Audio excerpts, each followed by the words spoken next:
What is going on, guys, and welcome back to Too Much Tech. And in today's video we are going to be going over the Razer Kraken Ultimate for 2019, and this is probably going to be one of my more polarizing videos this year just because it's not that great. Now, Razer fanboys, chill.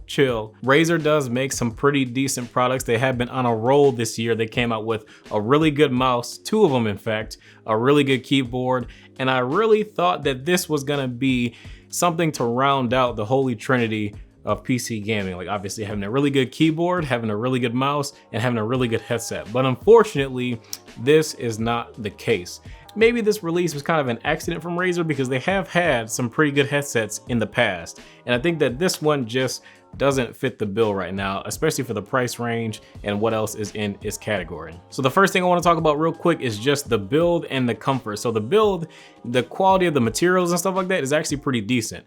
But what kind of sucks about this headset is just the fact that it's not very adjustable. Like you can adjust, the height of the headband, and that's about it. It doesn't swivel or anything. The headset just kind of sits on your head, and it doesn't really form perfectly to the side of your head, which is kind of annoying because after, about 15-20 minutes of gaming, you really start to notice that it is not the most comfortable gaming headset or headphones that you've probably used in a while. So it does really lack in the adjustability department. And another thing too, like Razer, they had that cooling pad technology that they were supposed to, put in the ear cups. And I'm sure they did put it there, but just while gaming, I really did not notice it, not at all. After about, 30-45 minutes of gaming, I would notice that, it would be really hot and I would have to pull the headset off and take a break for a second. But these, I don't get the same kind of all day comfort that I can wear for hours on end like I do from some other headsets. That is pretty disappointing, unfortunately. Otherwise, the materials of the build quality are good. I mean, they use aluminum and some hard plastic and all that good stuff. The cable is nice and braided. I wish the length of the cable was a little bit longer, but it is what it is. The microphone is retractable and it sounds decent. If you guys want to hear a more long format sound test, be sure to check out my unboxing of this headset. I do have a ton of audio directly from this microphone in there with and without the active noise cancellation. So the biggest ding that I'm gonna give this headset in terms of build quality is just the adjustability, because it's just not comfortable enough. Otherwise, the design is pretty good. It looks nice. You got RGB on, the ear cuffs and stuff like that. And I think that that's probably the biggest selling point of this headset, because outside of that, there isn't really too much good. In my previous video, I did a really long mic test with a few of the different modes. What I discovered, especially while editing and from hearing from a couple friends too, just while gaming with it, the mic, you can turn off the active noise canceling. It doesn't really help the microphone quality that much. It sounds much better with the regular, not canceled out noise. And yeah, that's just the mode that I would personally recommend if you were gonna buy this headset. Don't recommend it. But if you were gonna buy this headset and use the microphone while playing games and talking to friends. The active noise cancellation, it does a good job at canceling out a lot of noise, but then you really just have to speak a lot louder into the headset.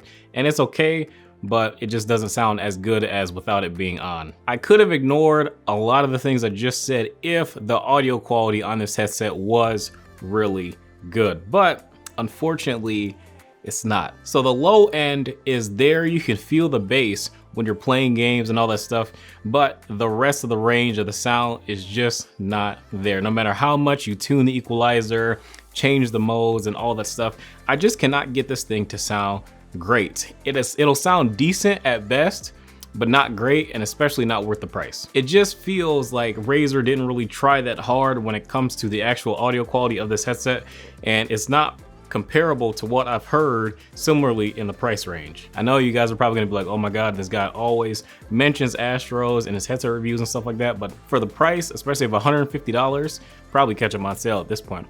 They do sound pretty good out of the box, which these do not. Another headset, not on Astros, the Audio-Technica M50s. Those are really good as well, and they're not even gaming headphones, but I would hands down 120% prefer those. And using these to listen to music, not worth it. Don't even do it. It really does not even sound good. You can get the bass to sound okay, and obviously we know that we all love bass, but that's not everything when it comes to listening to music. And I just don't think that these do that great of a job in terms of the sound quality. If I had to give it a rating out of 10, I would give it a 3. Now, the lone connection for this headphone is USB, and I have confirmed that it does work with PlayStation 4. It does not work with Xbox One at all, but the headset will have pretty much the full functionality while using it on PS4. You can turn the mic on and off. All you gotta do is just tap it and it'll either glow red or not at all. Glowing red obviously means your mic isn't on anymore. The mic is also retractable, so that's pretty nice because you can hide it when you're not using it. Pretty short braided cable. I wish it was like maybe another foot longer, and that way you would be able to like route the USB cable behind your PC more comfortable and not feel like you're constrained to, you know, being really close to your setup. And using this to play on PS4 is kind of a no-go because you're probably gonna be so far away from your system anyways that this is just not practical enough. The button on here is to turn off the THX audio mode, and honestly speaking, while using it, I really could not tell the difference at all. I cannot tell when it's on or when it's off. It just doesn't really sound that great. And that is the most disappointing thing about this headset. It just feels like there is just so much that isn't great about it. It's definitely not worth the price range. If this headset was like maybe 60 or 70 bucks, maybe I could recommend it purely based on aesthetics.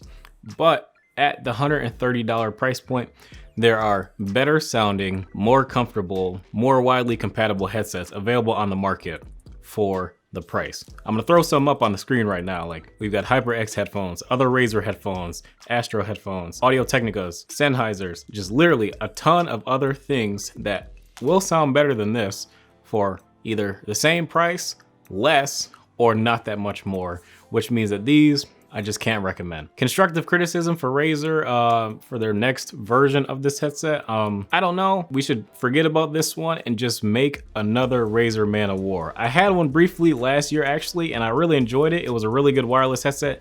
Similar design, had RGB right here, not right here. So they should take this, apply that to a newer version of the Razer Man of War wireless. And yeah, I think that that would be pretty good because that was actually a really good headset, and I highly recommend it if you're in the market for a new Razer headset specifically. So try that one instead of this one. But that is gonna be the end of this video, guys. If you guys enjoyed, be sure to drop a like and subscribe if you guys are new. I appreciate all of you guys subscribing to the channel. We've been gaining a ton of subscribers recently. Be sure to check out the Cooler Master MM710 giveaway as well. That is going to be done at the end of November. So be sure to enter for your chance to win the MM710, which in my opinion is one of the best lightweight mice of the year. Otherwise, guys, if you guys have more questions about this headset or any other headsets in specific, or any other products that we review on the channel, or even just to have a sneak peek at some upcoming reviews, be sure to join our Discord as well. Other than that, drop a like, subscribe to the video. It only takes a second, and I will catch you guys in the next video.